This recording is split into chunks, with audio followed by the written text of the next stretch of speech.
Hey brothers, I want to tell you about a website called blackmenszone.com. Now, Black Men's Zone is a site that specifically targets black men. It's a place where black men talk about issues that solely affect them.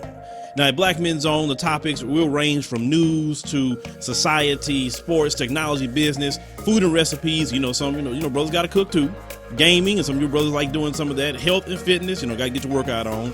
Music, movies, and many other topics. Now, there's not many forums around these days for black men, and because black men have to create them. Now, this particular website is more of a forum based, something simple, not social media. You can write what you need to write, say what you need to say, get on, get off pretty quick. But if you're interested, brothers, to at least go there, and I want you to check it out, engage in the topics, go to blackmenszone.com, sign up for an account, and get engaged in the conversation. So you have a school out in Arizona where there was a video that came out of these white supremacist students, and that's exactly what they are. There was a video that they filmed. They were mocking George Floyd. I want you to play this little short clip. It's not going to take long, but I want you to see what a black girl saw in her class when she was just sitting there, and they just thinking this is just so funny. Let's roll that short clip. They're demonstrating. Yeah, dude, what the crap? A Spanish word. Now, this happened on April 28th at Highland High School in the Phoenix suburb of Gilbert. Now, they said that the young black girl that was in the class in the time, was visibly, shaken by this.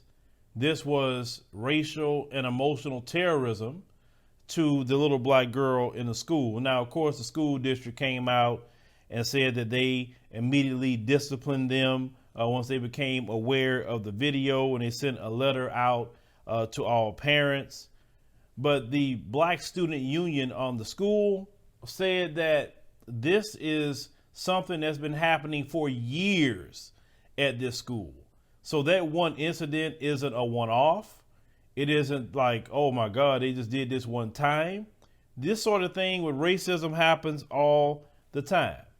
Now, they said that the Republic is a media outlet, as they did a study of more than a dozen, racist incidents that took place at the schools across Metro Phoenix since 2016. And they say black students that were interviewed said they believe racism was embedded into the culture of schools across Metro Phoenix. When you hear the statement, America is not a racist country, things like this debunk that, because remember, what makes a country racist is its institutions, not individuals. We know white supremacists run the school system. They teach in the school system, and they send their white supremacist kids there. Because understand something, no child is born hating anybody, none. That is a learned behavior that is taught in the household.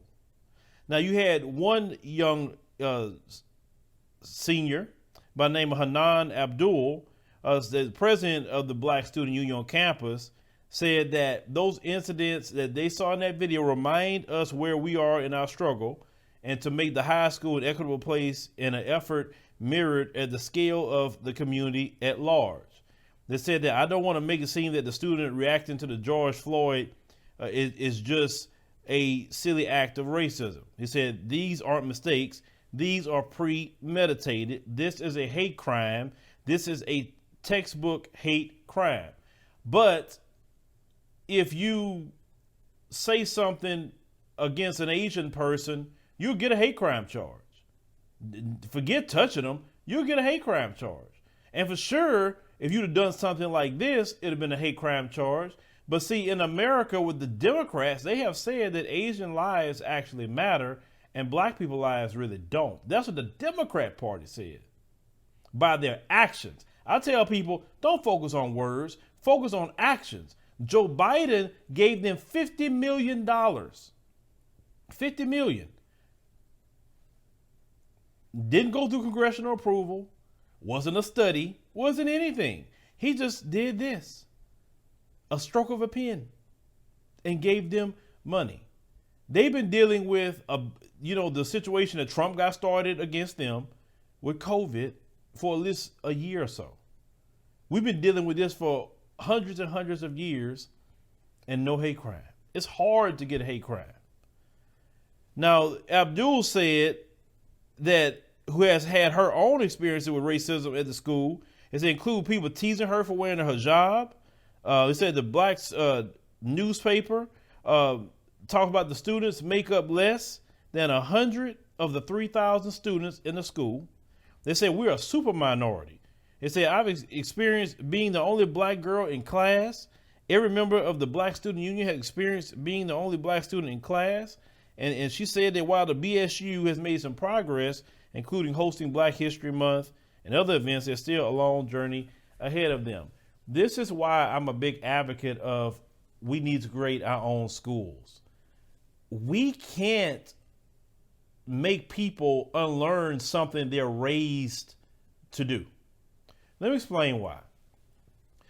There's this gentleman. I'll never forget this gentleman. He's a white man.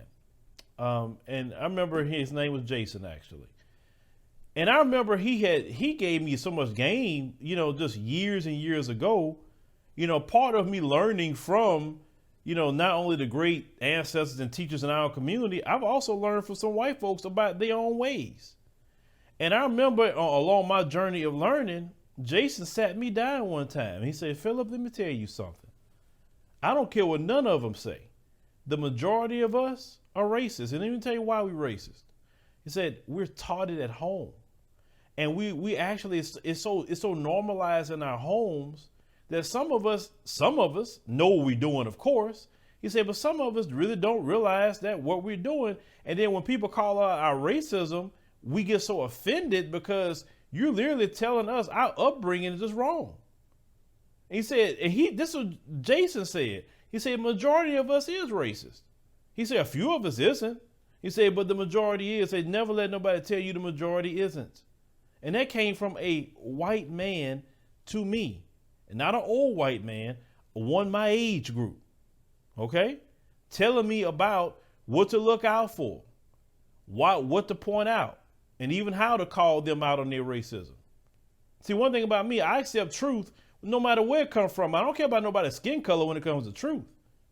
Because him sitting down and taking the time and talk to me about his own community is a life or death situation with mine. So you better believe I'm going to sit there and try to listen.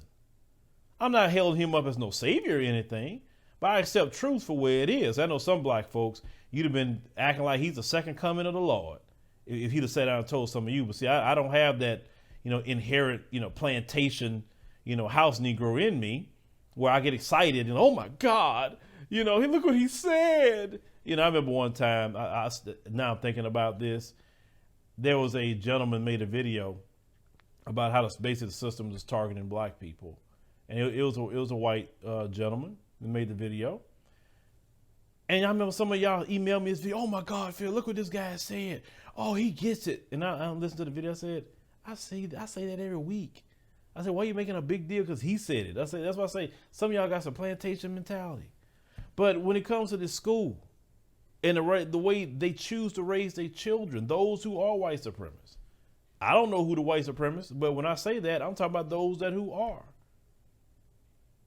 I just personally believe that because they can't get a handle on white supremacy because they choose not to, they have nothing else to hang on to but that. You got the teachers being white supremacists. You got the race soldiers in there. You got the administrators.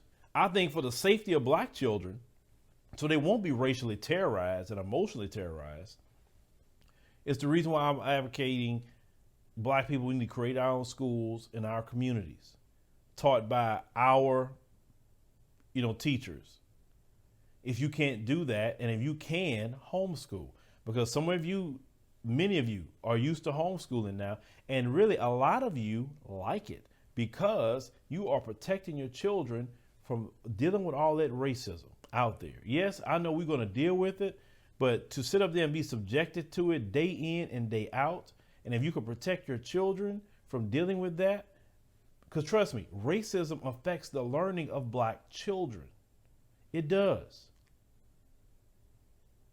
This targeting of, especially of black boys, trying to do anything you can to send them to the office, anything you can to suspend them, to try to give them, call them a problem child, putting them in special education, having the race soldiers throwing charges on them.